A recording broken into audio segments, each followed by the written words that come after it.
We just go into shutdown and overwhelm in the face of really massive disaster. And that's actually biologically wired. It's super normal. So if you're there, just know that's okay. And you're a human being with a nervous system. Hello and welcome to the How We Can Heal podcast.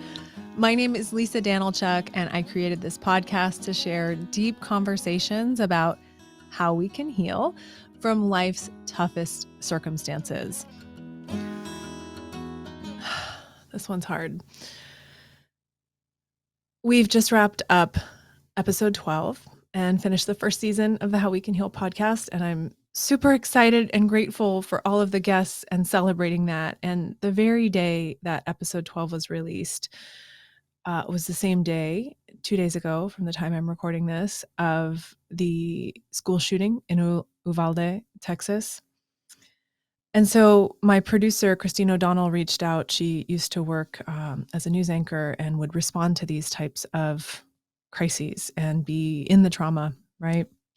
And see it firsthand. And so she reached out and said, could you do a short episode about what's going on? And while I wish I had all the answers and all the solutions and the map of exactly how we can heal from this, I don't have that. I hope that through talking with more guests and continuing conversations that we can find that together. And I do think that's possible. But I do want to share a few thoughts today that hopefully will support you and your loved ones in moving through this with, some amount of guidance or grace, which are hard to find during these times. But the first thing I want to say is it's really normal to feel shock, overwhelm, even avoidance, like not wanting to look at it. I know for myself, I tend to really limit my news exposure because it impacts me so much. And I know that it does. And I want to be able to keep doing the work that I'm doing. I have dug a little bit more into this because I knew, from this morning I was going to record this episode. And even yesterday I was digging into some of the videos and photos of victims, and it's just heartbreaking. So for me, it's very easy to just want to curl up in bed all day when these things happen. And I think when we can allow ourselves a little bit of that, it can actually be helpful, right? So I know in the last day or so, just giving myself a little grace around, not meeting a deadline or, not responding to things, giving myself a little more space has been helpful. So as you're listening, I'd encourage you just to take note of where is your system at today? It's by now been a week and maybe you've moved on with life. Certainly if you're in Uvalde, you have not. I would guess that you have not. Because these things, as we talked about with Megan, have really long lasting impacts. I mean, it's going to be 10 years from the Boston Marathon bombing next year. And as Megan shared in the episode, it's a winding road and a twisting journey of healing, or even acknowledging and recognizing and having the words for things like post-traumatic stress. So we're really in it in terms of this experience, and it's on the heels of the Buffalo shooting just before. And I know I can't do an episode for every single shooting that we have, and I don't want to put focus in that direction, but I do want to be true to the name of this podcast, which is to give us some guidance in how we can heal. And I think right now, the healing is honoring the shock, honoring the pain, honoring our own responses. And one of the kind of nervous system models I work with a lot, and I know that sounds super technical and removed from the heart of this situation, but stay with me here, because one of the things that happens is, like I said, I want to curl up in bed. We just go into shutdown and overwhelm in the face of really massive disaster. And that's actually biologically wired. It's super normal. So if you're there, just know that's okay. And you're a human being with a nervous system. And one thing that can be helpful to move out of that is to take small action, right? You're not going to go from shut down, curled up in bed necessarily to protesting in front of the White House. Those are kind of very different states internally. You might, but most of us are going to need some steps in between if we're going in that direction. So there's a lot of encouragement to act out there. And I think when we're in a really shut down place, we can also not feel like that's possible and then shame ourselves for not acting. So here's what I'm going to recommend. As a human being who's coping with myself, I'm not your trauma therapist. Please get support. But I just want to share what works for me and how I think about this, right? What works for me is to leave some space for that grief, right? And that might mean pushing a few things out of the day or clearing out some open space, going for an easy walk with no goal or destination, but just allowing some space to feel the shock, the grief, the outrage, whatever it is you're feeling. And when we are in that really shut down place, small pieces of action can make a big difference.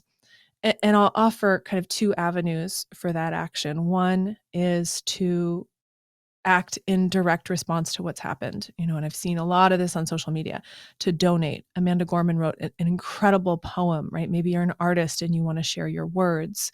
I think she's also raised like $500,000 along with that poem. So maybe you want to contribute some cash, even a small amount. Maybe you want to sign a petition or call your representative. Or if you're out of the States and you're outraged, maybe you want to connect with someone here, or still send resources, send support in the way that feels best for you. So there's these small, seemingly small pieces of action that the more we do them together, the more weight they have. Right. So I think most of us are aware of those things. And we can kind of weave in and out of leaving space for ourselves and action, leaving space for ourselves and action. And I want to highlight one thing that I feel is really challenging with situations like these. We are so intimately interconnected through social media and just through technology. I, 10 minutes ago was watching a video of one of the moms whose kids lived and saw footage of people sobbing next to the school. Now, if I lived across the street from that school, if I were in that town, personally, for me, I would go to the place where these things were happening and see what I could do to help, right? And I know a lot of you listening, you have that impulse, right? I was remembering even during Hurricane Katrina, like I wanted to go there. And sometimes during crises, people are like, don't come here. We have enough happening already. That can happen. But for the most part, this is a natural human empathetic instinct to care for people who are hurting. And the thing I want to highlight is that through how interconnected we are, we're seeing this footage, right in our faces and not really able to walk across the street and put an arm around someone or to, make dinner for a family. And I think with grief, we talked about this in a few of the episodes with Trisha Huffman and a little bit with Suzanne with grief, we don't know what to do a lot of the times. There's no action to resolve this problem. We can't bring those kids back. We can't prevent what's already happened. And that can be a real challenge for those of us who do want to go into action, right? So we can direct our action towards the future for sure. And we can connect with each other when we can't connect with the people who have been harmed and who've experienced the tragic loss. Connection is such an important piece of this. And, I've seen a lot of stuff going around in terms of the politics, in terms of how do we move forward. And I have a couple thoughts on that. I ask everyone in this podcast at the end, what gives you hope? What brings you a sense of hope? Because let's face it, there's a lot of things that are challenging happening right now, that are traumatic, that are tragic. So I think it is important that we keep alive what gives us hope. And so I was thinking about that for this episode. What gives me hope in the face of innocent children dying? And that's a hard one. And what I found was it gives me hope that this doesn't happen everywhere. It gives me hope that there was a tragic shooting in Australia in 1996 in Tasmania, and Australia responded, the prime minister at the time, with a significant gun buyback program that has then shifted the statistics, the experiences of harm and loss after that. So I do think there are solutions here, and that's what gives me hope. Uh, I think the solutions are very practical, and I'm telling like I'm not a politician. I don't have the map to healing here. I wish I did, but I think the solutions are practical in terms of access to guns in the United States. Um, and I'll let you, advocate and voice your opinion as you feel fit along those lines. The other thing I want to highlight, though, is I think this is a cultural problem. And one of the things we're reckoning with, well, a lot of what we're reckoning with as a country right now, like our deep layers of trauma are up, and we are processing trauma related to slavery. We are processing trauma related to the origins of the United States and how this land was taken through genocide. And that's significant, right? To be really digging that deep. And so this is a potential cultural healing, potential cultural revolution to evolve, right? To revolve, but to evolve into a country that understands and acknowledges the harm done, and that brings in, like we talked about with Delia in episode 10, brings in victims and offenders, brings in a pathway for healing for everyone involved. That's not easy, but I do think it's possible. So I mentioned Christine O'Donnell earlier, and she's actually available to talk a little bit today. She used to be the one interviewing people in the aftermath of shootings like the one that happened on Tuesday. And so she was live on the ground at Sandy Hook. She covered the Boston Marathon bombing, which we interviewed Megan about in episode 12. And, we just had a conversation. So again, it's not the roadmap to healing that I would love to provide, but just some conversations that I hope you can find some value in, and that you find some support and connection. So here she is, and here's a few moments from our conversation.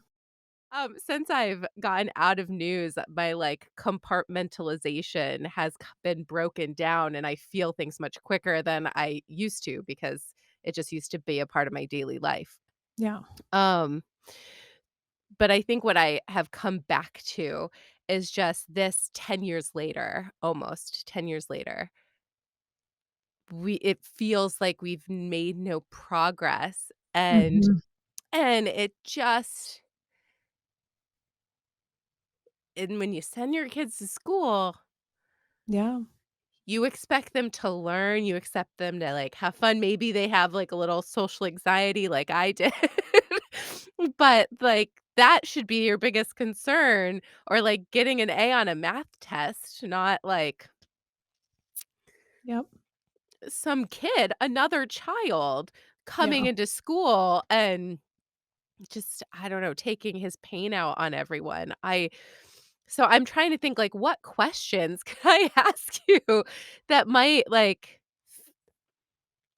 give people answers, people who are feeling like there has been no progress or that there Yes. is no hope, or what is the point? Because I feel like we're getting hit from Yeah. every angle. There is I feel like a new trauma coming my way. Oh, And yeah. I'm not experiencing it firsthand, but it feels like I'm still experiencing it. Well, and I think this one for you, having covered Sandy Hook, is, it's firsthand in the sense that you're there and you're connected to those people, and so it's going to be triggering, right? Because you have exposure that, the rest of us maybe watched some of those news clips, but we weren't standing there. And so there's like different levels of exposure to these kinds of things, and they're really like the ultimate tragedy and devastation, right? I mean, I can't, if you ask any parent, I can't think of something they would usually rather die themselves than have to cope with the loss of a child. And so, especially in such a senseless, violent way.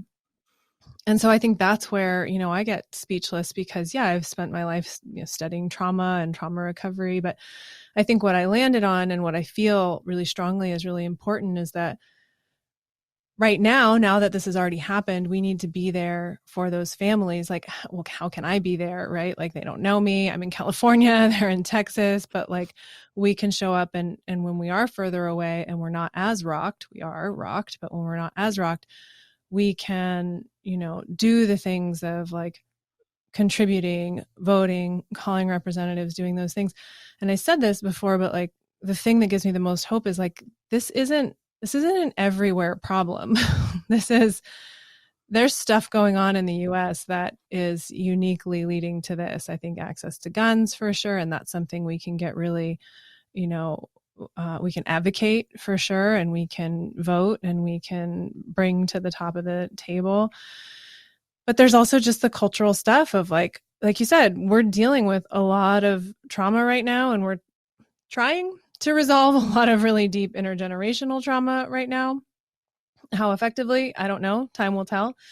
But this is where like so many things around mental health are important, and so many things around having safe spaces for people to go when this kind of stuff happens is essential. And so I wish I had a map, right? That was like, here's what we do. But I think right now, especially when something like this has already happened, we really have to take care of ourselves and each other.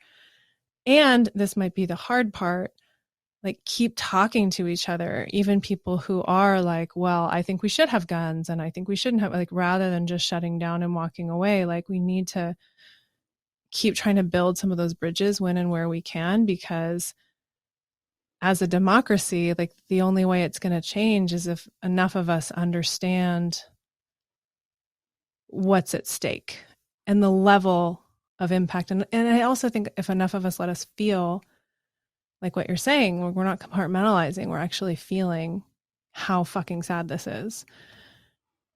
And that's hard. I mean, my first reaction was like a little numb, like, oh, that just happened last week in a different way. Now it happened this week. And it wasn't until I saw my mom actually posted a picture of one of the kids with their certificate, their like honor roll certificate from that morning. And I was just like, oh, damn. Like it takes letting in some of the pain in order for us to actually, I think, make change. So Yeah, to move through it instead of avoid it.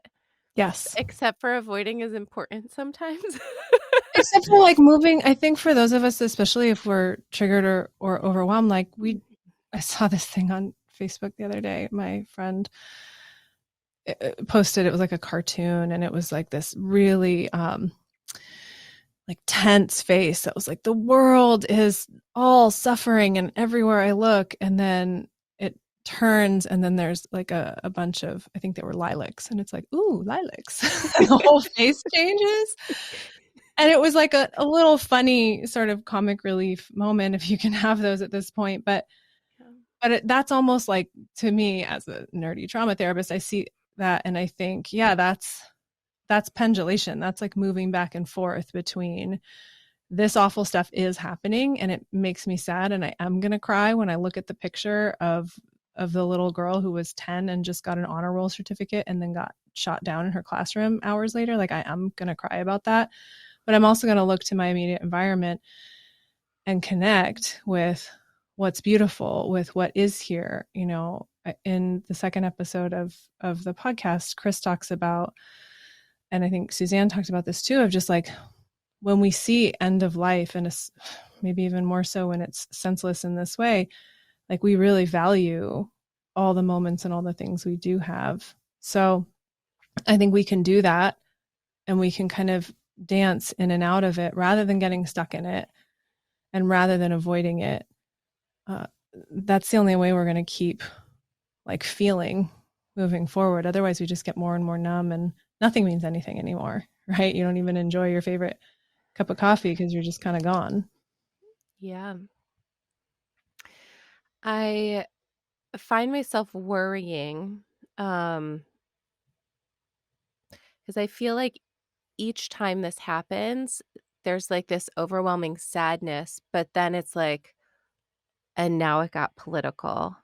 Mm, And I know politics has to be part of it because it's just how our society works, but it feels like every time a shooting happens, the victims become, like, pawns in someone else's, like, push for power, mm. or, like and then nothing gets achieved, and maybe this is just my perspective, but it just feels like we go nowhere because I don't know. It just feels like nothing. Like, you Gets say swept up. yeah, it just we feel sad, like, as a collective. We all are grieving, and then it turns political, and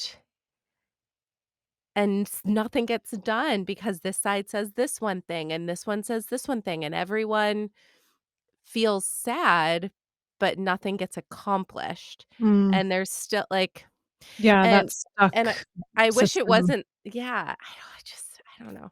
I But I think that's what people are really frustrated about right now, and I can see some parallels or connections between what happened with George Floyd and that it wasn't the first time something like that had happened. It's maybe different in terms of how it's not like the first time it was caught on camera either, but it's maybe different in terms of how it was or how quickly it was shared. But there's hopefully like a tipping point where people really deeply feel in an ongoing way, not just immediately after that, this is something that we need to commit to changing.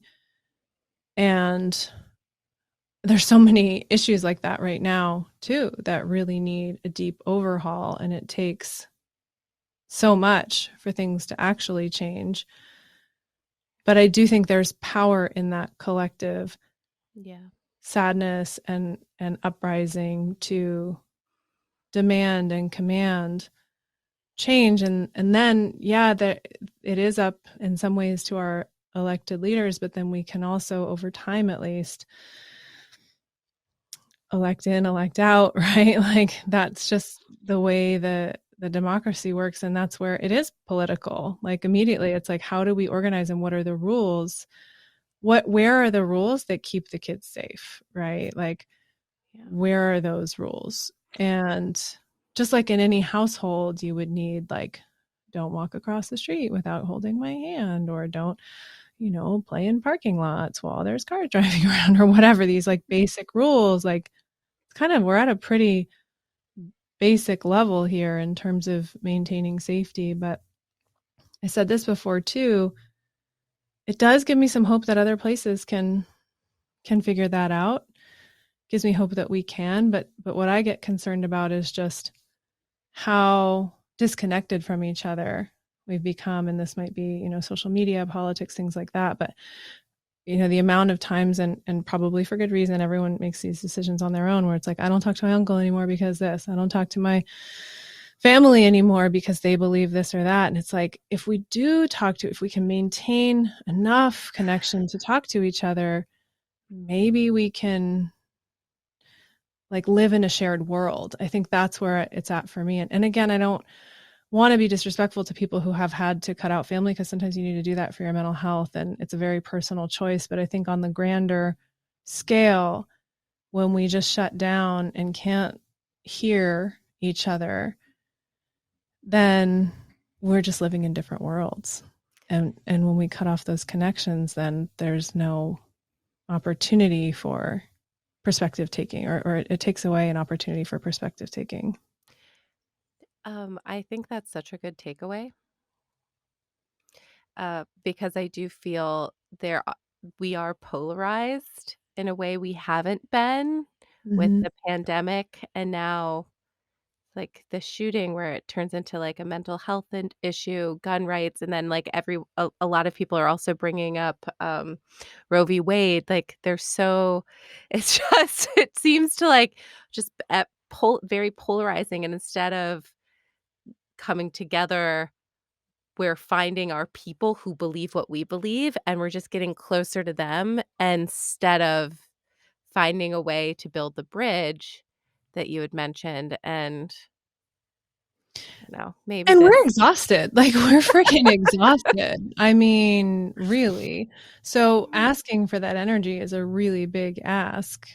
I get that. And, meanwhile, there's a war. Meanwhile, right, there's all this stuff. So, it's like there's no shortage Mhm, of complete shit show, but it kind of brings me back to perspectives around there's so much love and care and decency that, like, I don't know how many stories you covered that felt like they had this like really warm, fuzzy feeling, or like, I follow on social media like Good News Movement and stuff. I just saw one and posted it yesterday about a giraffe that like couldn't walk and they made these braces for it and then it could walk, and it's just this little beautiful moment. And it's like if we can do that and value that, like, there there are so many people that care about humans and about animals and about each other, and there's so much love. Like, how my question a lot of the times is like, how do we organize around peace? How do we organize around love? Because clearly, I mean, the amount of money that's even gone to support Ukraine, which I think is warranted, like, we can organize around fighting. We can stockpile weapons. So mhm. how do we as a group organize around peace? I don't, I can think of leaders who have done that, Martin Luther King being one of them, and then you see what happened to him. And so it's a challenge, right? And I don't know, like, this is one of those things that I'm like, are we gonna solve this in my lifetime? I don't know. Do I want to be part of the solution? Absolutely. How do I do that? I'm not sure. I'll keep doing what I'm doing and try to do more, try to do something different too. But yeah, there's not there. If there were one clear answer, we would have done it already. Yeah. Well, look at us. Just talking about tragedy and stuff. 'Cause moving we're here. How can we heal? How we can heal? How can we heal? I really loved, how you shared that we can walk, we can find space to grieve Yes. and take care of ourselves, cry if we need to, talk to each other about it. And if we want to, I mean, I love the idea of people taking a moment and re-embracing that creative part of your brain that I think we sometimes forget about, but putting a pen to paper, I mean, I like Amanda Gorman wrote a Yes. beautiful poem and has raised up funds for the family, but this also reminds me of Rage on the Page, like, this might be Yes. a moment. Yes. Um, Yeah. yeah, calling back to Gabby's episode, just, Mhm. like, get it out Yeah. and just see what happens. And I think that piece is really important. And even for families or people who are closer, who rightfully feel rage for the person who did this to them and took a family member, like, we got to Mhm. have space for that, right? And I know there's a lot of talk in yoga communities and in different healing circles about forgiveness, and when you when that's where you go, okay, but we can't force that either. Like, when sometimes we need to, we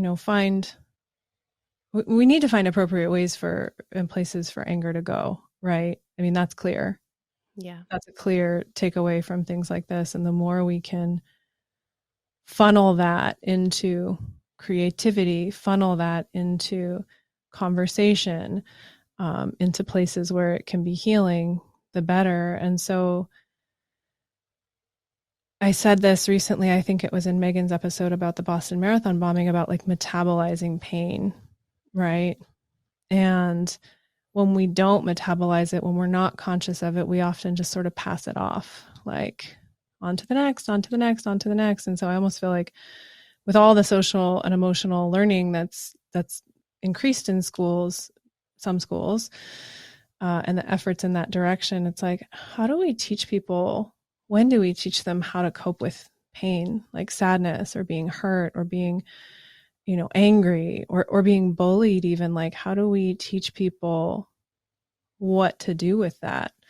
It's going to be personal. It's going to be unique in terms of what helps each person, but talking about that stuff more, I think, is a direction of how we can heal, is to commit to metabolizing our own pain, to working through it, to not denying it, not getting stuck in it, and not just funneling it into someone else. We're all going to have our moments where we're driving and we're like honking the horn. But can we come back to like actually, this is where I think mindfulness practices really help. Actually, like, I'm just stressed because I'm late for work.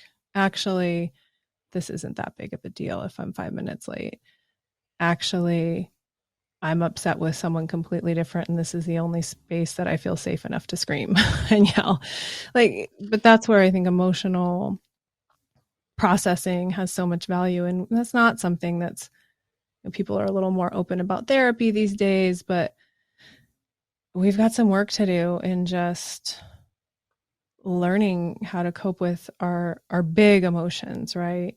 The big fears and the rage and the injustice. Like, where do we put that? And so I don't have straight answers for that, but I think one thing we can do that is within our power, because I'll feel really powerless around situations like this. Like, that's one of my first go-tos, is like, what else can I, like, what can I do? And it might seem so indirect, but in terms of the collective moving forward, I think really committing to working through your own difficult emotions, that's one thing we can do. It's really hard, but it's worth it. And we can, commit to whatever that other action is for you. If it's political, voting, calling your representative, if it's donating money to victims, if it's, talking to people in your life who have different opinions than you, like, all of that's going to be unique too. But we can do something. I think it's about, a lot of times we want big things, but it's just little daily things that we keep doing that are the most powerful. Thank you so much for having me. Yes. Thanks for popping in. I do wish it was under more inspirational circumstances, but this is what we're working with. And this is, been really real for you for a long time. And it's really real for a lot of people today. And That's why we need your show, Lisa. thank you. Thank you. Thank Yeah, you for all your episodes. thank you. And so, what can we do? We can take care of ourselves. We can move in and out of the pain and pace it. We can take small action in the direction that feels most helpful to us. And I think this is a big trauma-informed practice. We can come back to cultivating safety. Now, that might seem like, yeah, that's what we want. We want our kids to be safe. Like, how do we do it? Again, let's talk about it. Let's figure it out. But we need to value physical and emotional safety. And I know so many of these stories, and I'm not, psychologically profiling. I don't have the details of the murder, the people who are killing people here. I don't know their history. But I've worked with a lot of offenders in juvenile halls and a little bit in prisons, and like, those people usually have been through pretty massive trauma themselves. It's it's pretty rare that someone just has, as we say, like, there's just like a wiring issue in their brain. I think that does happen, but a lot of what I see is the aphorism, hurt people hurt. Like, someone is hurt and then they pass it on. And so I do think there's hope in our learning about trauma and teaching others and in creating intentionally safe spaces. And I understand that it can feel increasingly less possible to feel like anywhere is safe at this point. But the more we talk to each other, the more we connect around, and the more we organize around peace and safety, the better. And the more we create intentional spaces for healing, which is something that I've really dedicated a lot of time and energy to supporting people who are creating intentional spaces for healing. Look, when someone's child dies, they need somewhere to go, right? They need somewhere to fall into and be supported, uh, and to process that and to find a way to continue on. And I know a lot of people, especially parents in these circumstances, don't want to continue on. It's too much, it's too hard, but maybe they have other kids, they have other connections. They're gonna stick around, but it feels almost impossible. So those of you out there who are therapists, those of you who are yoga teachers, just know how essential and important your work is, and know that, like in the case of one of my yoga teachers, Patricia Walden, who wrote the foreword to my book, she didn't know what I was going through for the first, I don't know, 5 years I was going to her. I was just going to class and I was getting a lot of benefit and moving through a lot of really deep grief and emotions. And like, she had no idea. She would probably see me crying, going to the bathroom here and there, but she didn't, have to know the full story. And so when you're holding a healing space, when you're doing your own work, never perfect, but you're just, doing your work to show up and provide a healing, compassionate space, that really, really matters to someone. And you might hear it, you might circle back and get the story, and you might not. So I want to encourage you to take care of yourself, to connect with others, to keep showing up, to cultivate those spaces, like just like a garden. Like, we have to water those spaces with our intention. We, bring our training and our awareness of trauma and our awareness, if you're in a yoga space, of yoga and philosophy and breath and all these tools, and we just offer them to folks who are really living through the unimaginable, until it becomes a reality, and then it's very tangible and real. So those are my thoughts for today. And I wish I had the most uplifting message to send you, but where my heart is right now is just to say that you're not alone in grieving, and I want to send all the love to the families who are grieving, and I want to also act to prevent this, but we can't prevent what's already happened. So I hope that this is a circumstance where we can rally around these families, where we can make significant change, where we can um, bring meaning to a senseless loss, and to really shift the future of this country and to prevent future lives being lost. So that's all I'll say for today. Thank you for listening. Thank you for listening to this podcast. If this is too much, just go back and listen to some of the other episodes, whichever ones resonate for you. You can learn about dissociation. You can learn about working with pregnant women, or, so much. There's so many angles on healing. So pace yourself, choose what's best for you from moment to moment. And I'm really looking forward to bringing some more amazing people to you in season 2. I've already met with 3 of them, and they're just incredible humans. So that gives me hope, that inspires me, and I hope it inspires you too. So thanks for being a loving, caring human being on this planet. Thanks for all you do to contribute to healing, and I'll see you next time on the How We Can Heal podcast. Thanks so much for listening. My hope is that you walk away from these episodes feeling supported and like you have a place to come to find the hope and inspiration you need to take your next small step forward. For more information and resources, please visit my website, howwecanheal.com. There, you'll find tons of helpful resources and the full transcript of each show. You can also click the podcast menu to submit requests for upcoming topics and guests. I look forward to hearing your ideas. Before we wrap, I want to send thanks to our guests, to Christine O'Donnell and Celine Baumgartner of Bright-Sided.